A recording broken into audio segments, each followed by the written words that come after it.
TVU, Canal Universitário de Fortaleza.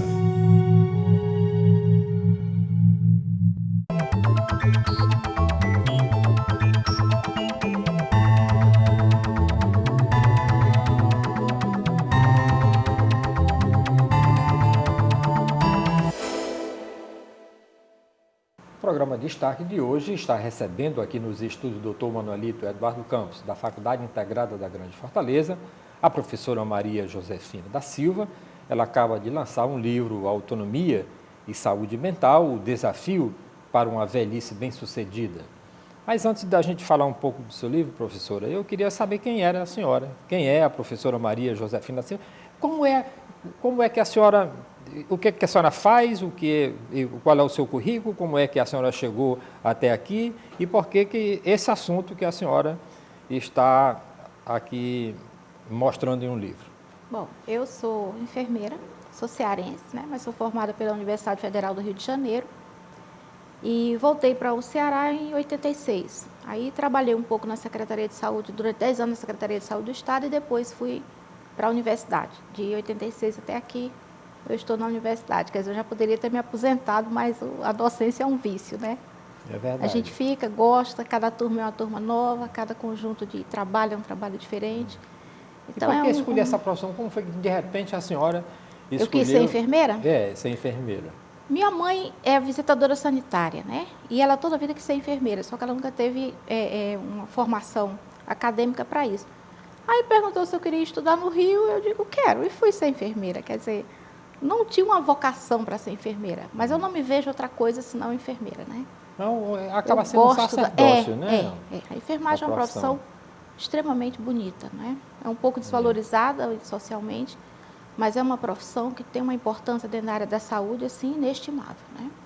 O Banco Mundial, um estudo há pouco tempo que eles fizeram, eles disseram que qualquer profissão pode se acabar, menos o enfermeiro, porque o enfermeiro cuida, e cuidar a máquina não faz isso. Então, principalmente o cuidar... A enfermagem se tornou nesse cuidar do ser humano. Né? E foi aí que inspirou a senhora a escrever um livro sobre autonomia e saúde mental? Nós tínhamos uma disciplina em 97, que era a disciplina de saúde pública. E nós fomos trabalhar no Centro de Desenvolvimento Familiar, que é da Universidade Federal do Ceará.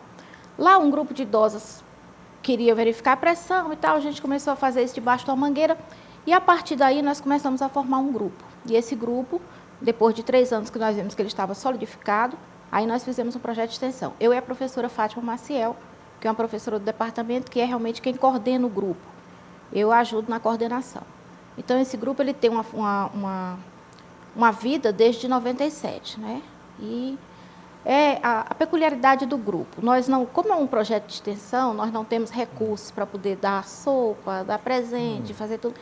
Então, quem vai pela satisfação de convivência, de conversa, de orientação e tudo. Então, é um grupo que ele não tem muitos recursos, mas tem um conjunto de idosos extremamente fiéis.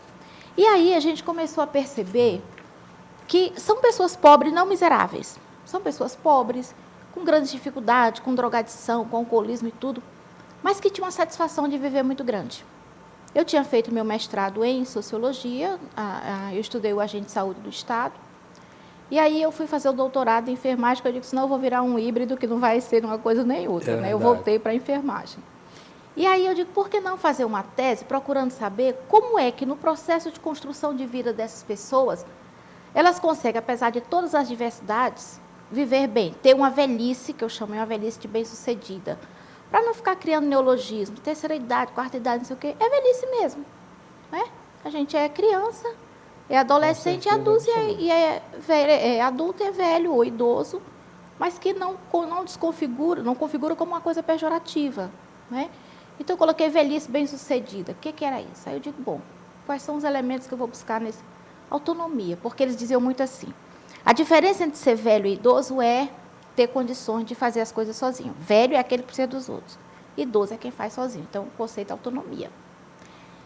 E saúde mental por quê? Porque tem dificuldades financeiras, tem problemas familiares, assumem os filhos que voltam para casa e tudo, mas tinham alegria de viver, a satisfação de conversar, de ir.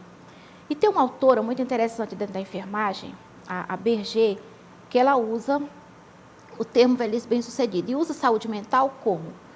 As estratégias que você elabora no cotidiano para poder driblar essas dificuldades. Então, eu estou sem dinheiro hoje, não estou com dinheiro, mas vou lá na vizinha, a vizinha me dá um prato de comida e tudo. E aquilo resolve o meu problema. Não é acomodação. Entende? Não é dizer assim, está acomodado. Não. É saber que naquele momento não tem e que se alguém oferece, fica satisfeita com aquilo. Então, a saúde mental eu entendi nesse aspecto, como a estratégia de elaborar as dificuldades cotidianas de modo a continuar vivendo satisfatoriamente. Mas a saúde mental não tem nada a ver com loucura. Não com loucura. Não, porque... Apesar de todos nós somos, e é bom de vez em quando ser louco, os né? grandes cientistas, se você der uma olhada na cara deles, no aspecto deles, na convivência deles, todos. Albert Einstein, Nietzsche, por exemplo, né? E os gênios da humanidade, nesses momentos de loucura, quem disse que os grandes criadores, né? O Leonardo da Vinci, né? Não era o Thomas Alva Edison, aquilo era uma loucura, né? Mas a saúde mental que eu coloco não é nessa... A saúde mental seria tipo um coping, né? Pronto. Capacidade de resolver de forma satisfatória as dificuldades cotidianas. Mas aí, isso só, professora, porque eu estou vendo aqui no seu livro, Os Fragmentos da Vida e a Construção da Autonomia, cada época tem uma construção diferente. Então, como é que eu raciocinei? Eu digo, bom, você não tem uma velhice sadia se for pensar em cuidar dela na velhice. Então, é uma construção que você faz ao longo da vida. Alimentação, a própria estratégia de viver desde jovem. Por isso que às vezes os meninos ficam lá, eu não gosto de trabalhar com velho porque velho é chato. Não, o velho não é chato. O velho chato, é uma criança que foi chata, que foi adolescente chato, que foi adulto chato e que ficou velho chato. Só pode ser chato um velho desse, né? Com certeza. Então, ele não é porque é velho, ele é porque é da personalidade dele, é da estrutura dele, é aquela pessoa limão, que você olha já está azeda. Então, tem menino limão, tem velho limão. Então, não fica limão porque ficou velho, mas é porque envelheceu, né? Então, esse grupo, eu trabalhei a minha história, eu pensei assim, esse pessoal construiu ao longo da vida essas estratégias de sobrevivência e isso deu uma capacidade de resolução das questões da vida de uma forma muito satisfatória. E aí eu trabalhei com história de vida, que é um método do Paul Thompson, que você começa desde quando nasceu, como é que era a estrutura familiar, as relações familiares e tudo. E aí eu vi infância, adolescência, vida adulta e velhice. Eu fiz esse percurso. Tanto tentando trabalhar como é que as questões diárias eram desenvolvidas e a tomada de decisões, que é a autonomia, e como é que eles driblavam as dificuldades do cotidiano. Então, foram esses dois elementos que eu trabalhei, autonomia e saúde mental. A senhora trabalhou um grupo específico? Comecei com 10 idosos, mas como é história de vida, eu tive história de vida de 6 horas, 4 horas, gravei várias vezes. Ela chorava, eu chorava também, porque são as histórias assim, com certeza, trágicas, sabe? De uma delas, por exemplo, dizia assim, quando eu tinha 3 anos, minha avó, eu morava com a avó, porque cada filho que nascia, o pai dava, porque eles não tinham condições. Quando a mãe aparecia grávida, já tinha destino. E ela disse, a minha avó cavava um buraco no chão para me botar dentro, porque se soltasse, eu pendia para um lado e pendia para o outro. Então, o buraco me sustentava. E aí ela se projeta fora daquela criança e diz, coitadinha, que pena, sentia uma pena. E aí chorava, e aí eu ia junto com ela, né? Mas, por outro lado, elas conseguiram olhar de longe, sabe? Aí dizer assim, mas eu passei por isso, mas eu estou aqui. Então, eu fui forte. Isso foi legal, porque me fez assim como eu sou hoje. E aí, isso deu realmente elementos para que a minha tese fosse contemplada, né? Eu fiz a tese de que a saúde mental e a autonomia construída ao longo da vida daria como resultado uma velhice bem-sucedida. Pois é, mas professora, quando você tem um foco assim em um determinado grupo, né? A primeira coisa que a gente vai fazer uma tese, imagina, né, e quer, né, quer abraçar o mundo, depois de ver que o mundo é grande, passa para o país, né, depois passa para a cidade e depois passa para um grupo, né, que é a grande realidade.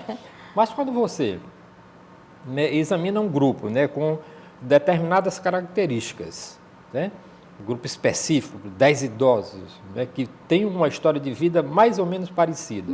E entende como é que a gente pode comparar esse grupo, certo, com o contraste de um outro grupo também pequeno, de 10 pessoas que têm uma vida maravilhosa, nasceram em berço de ouro, tiveram e têm uma história absolutamente maravilhosa, vivem viajando por todos os países do mundo, têm uma autonomia imensa em relação a tudo que querem, né? E tem a autodeterminação. E como é que a gente pode comparar esses dois grupos e dizer, não, isso aqui está certo academicamente falando? Quando a gente trabalha com pesquisa qualitativa, ela representa o grupo que eu estudei, né? Então, esse grupo, eu posso dizer assim, como é que eu posso extrapolar desse grupo? As pessoas que tiveram esse tipo de experiência de vida, de construção, saído do interior, pobre, com dificuldades, enfrentaram secas, vieram para a capital e tal, ela tem uma certa semelhança. Porque depois, quando eu quando eu fechei as entrevistas, que aí eu fechei porque já havia bastante material e já se tornava um pouco repetitivo, e eu voltei para conversar com o grupo, até para conferir algumas histórias extremamente assim, interessantes. Eu digo, será que isso é verdade ou não? Gente, uma história dessa, acontecia lá no meu interior e tal. Então, dá para você fazer ampliar esse universo. Agora, quem nasceu em berço de ouro, talvez tenha tido outras estratégias de autonomia, talvez tenha sido muito mais limitado em termos de autonomia.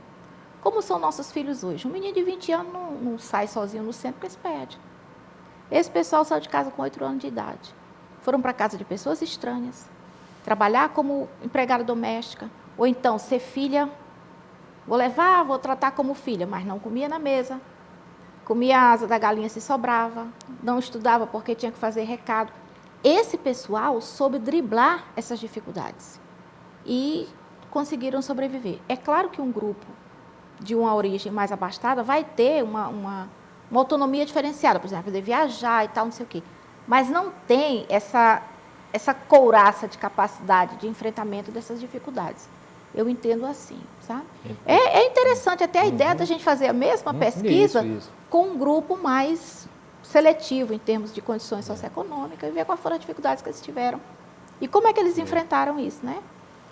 E esses idosos, como é que termina a história de vida desses idosos? Eu estou imaginando como é que esses idosos, apesar de ter essa garra de tentar sobreviver, ter essa autonomia de que a senhora fala, eles vão ter mais dificuldade, porque a gente está pensando no idoso em relação, entende, à expectativa de vida, né? Sabe que lá no Império Romano era 27, no século XIX era 39 anos, somente no século XX começou a melhorar, e os cientistas dizem que quem vai viver 700 anos já nasceu. Então, como é que será o idoso do amanhã? 700 anos eu acho muito difícil. A Bíblia limita em 120, eu acredito que seja por aí, né? A Bíblia diz, bom que o homem viva 120 anos. Tanto é que a gente vê, mais gente com mas não mais de chega a 120. 130. O limite é 127, não sei o quê, não chega a 130. Mas eu acredito que nós vamos chegar lá com a eu com a não evolução sei. da Você sabe, ciência. olha, eu trabalho com idosos da área periférica, porque a gente trabalha com os alunos, fazendo visita domiciliar e tudo, então a gente está no Estratégia de Saúde da Família, que é no cinturão mais pobre da cidade. Então, esse idoso que colocam na capa de revista, andando de jet ski, fazendo viagem, né? tudo bonitinho, Cheio de isso Photoshop, né? uma minoria, muito verdade. minoria. Quando a gente vê o idoso, a maioria deles, a grande realidade da velhice hoje é ele em casa, doente, muitas vezes com limites físicas, sendo cuidado por pessoas que não foram preparadas para cuidar dele, famílias que têm a obrigação de cuidar, porque ainda há aquele sentido de obrigação, de que ele fez por mim, eu tenho que fazer por ele, e graças a Deus que ainda é assim. E que tem grandes dificuldades, porque a maioria deles, a família voltou para casa por causa da renda do LOAS, né? Da lei do benefício universal que a Constituição garante. Então, esse idoso, ele passa por dificuldades. Você vê um idoso na rua pedindo esmola no sinal, ele tem a aposentadoria dele. Pois a aposentadoria é universal. O que Exatamente. acontece? O que a gente tem uma vê? senhora ali na Washington Soares, da Baixo de Lisboa, que ela fica de madrugada O lá. que a gente vê muito? O filho fica com o cartão do pai. O pai vai lá, digita a senha e ele fica com o dinheiro. Com Sabe? certeza. Então, Ele leva até tem a muito... senha, né? do velho. quando não é o bodegueiro. Lá nós, na área ali do PC, onde a gente trabalha, tem bodegueiro, ou é o relato delas, que tem bodegueiro que fica com o cartão. E aí ela se obriga a comprar lá. Mas isso é interessante. Tem um caso no nosso grupo que ela reclamava porque o bodegueiro ficava com cartão e tal, ela só comprava fiado e tudo mais. Então, o que a gente fez? Eu e a professora Fátima Maciel, nós demos uma cesta básica para ela por mês, no mês todo, para que ela se livrasse do bodegueiro. O que ela fez? Chamou a família, comeu numa semana. Mas, criatura, como é que tu faz isso? Doutora, a minha família está passando fome, eu não vou deixar ela passando fome, eu tendo comida em casa. Essa é a lógica da solidariedade que quem é de uma classe mais abastada não tem. Se você está sem açúcar em casa, você não bate na porta do vizinho para pedir. É uma vergonha. Ela bate. Se você não tem dinheiro para fazer uma reforma, eu dou uma geladeira velha, o cara fala outra coisa, faz escambo. Então, essas estratégias fazem com que a vida seja, de uma certa forma, viável. Por outro lado, eu falo do grupo que eu entrevistei, porque eu tenho mais elementos para dizer isso, e depois a gente conversou com algumas pessoas, com os idosos que a gente convive, é mais ou menos isso. Elas têm um espírito de solidariedade, um espírito de pragmatismo, que para nós soa como, assim, limitação, ou então acomodação, mas não é, elas são pragmáticas. Uma vez, lá, uma senhora lá que gostava muito de fazer rifa, não sei o quê, quando ela estava meio aperreada, aí uma outra disse assim, olha, fulana, eu vou comprar essa coisa para você, porque eu sei que você está precisando, mas eu ganho um salário, e eu sei viver com o salário. Então, a gente tem que saber viver com aquilo que a gente tem. E ela não é uma pessoa acomodada, é uma pessoa extremamente ativa e tudo mais. Mas ela é pragmática. Então, no meu livro, o que é que eu percebo? Aquilo que eles puderam mudar, que eles puderam correr atrás, eles fizeram isso com uma garra impressionante. Aquilo que não estava na competência deles, eles aceitaram como um fato da vida. Aí a gente diz, são pessoas limitadas intelectualmente. Não, porque a gente sofre com as coisas que a gente não pode mudar. E fica sofrendo porque acha que tem direito. E velho tem sonhos e aspirações? Tem. E quais são esses sonhos? Minha mãe, essa senhora da capa aí, essa senhora da capa é minha mãe, eu homenageei, porque essa é a foto dela de 80 anos. Minha mãe... O que ela quer ser quando crescer? Porque eu estou dizendo isso porque o Peter Drucker, quando fez 90 anos, ele disse, e agora, o que é que eu vou fazer do restante dos 52 anos de minha vida? Minha mãe, ela só faz plano para 15 anos para frente. Então, o plano dela agora, meu filho entrou na universidade há 2 anos, o plano dela agora é ver meu filho formado.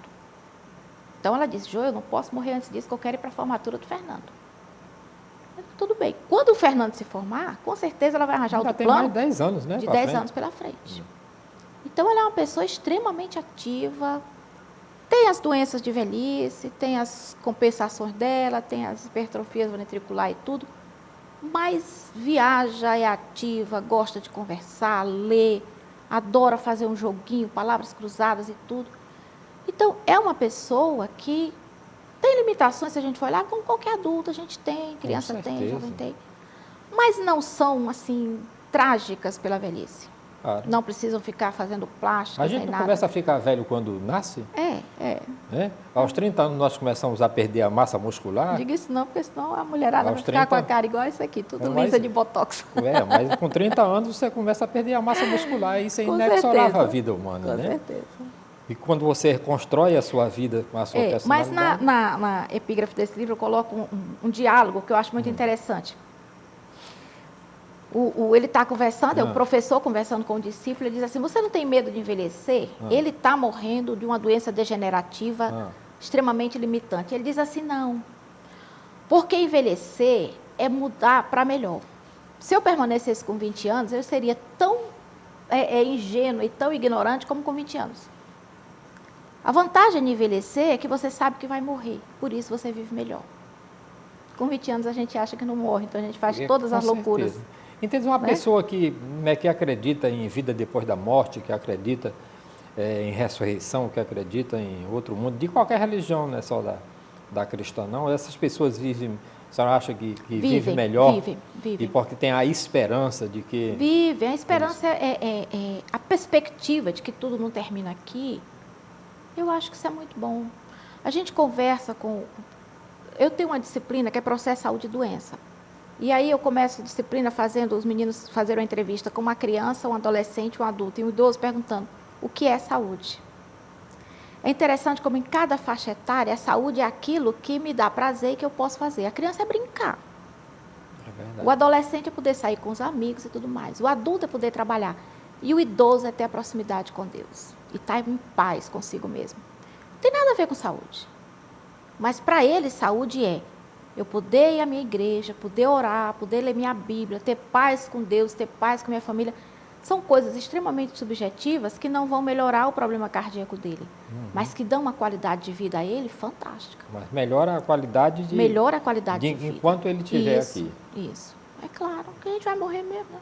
Ah, aborrecido ou não. aborrecer, ninguém quer isso, mas pode ser que a gente morra mesmo, né? Com certeza. Eu espero morrer, né? Porque aquele livro da Simone de Beauvoir, né? Todos os homens são mortais, ela chega à conclusão de que a imortalidade é uma desgraça terrível, né? Então, com certeza, absoluta. Então, quando é. você já fica muito próximo da morte, né? Mesmo que você tenha essa esperança de uma vida melhor, você não quer ir, né? Que coisa interessante, né? Por que ninguém quer morrer, professor?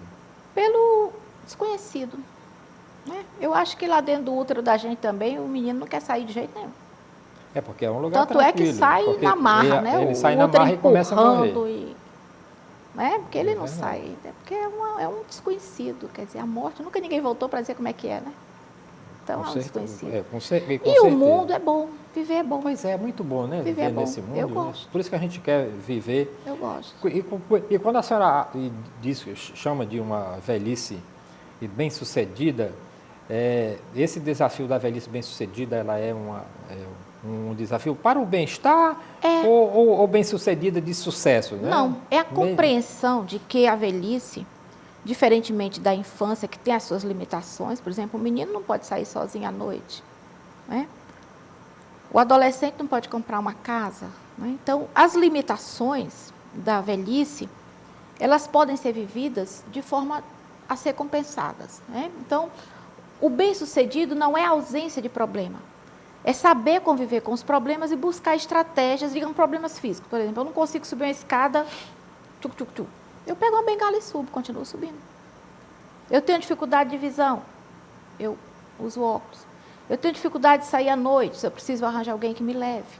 Então, são estratégias que as pessoas acabam desenvolvendo e que continuam mantendo a sua capacidade operacional, né? A sua capacidade operativa do dia a dia.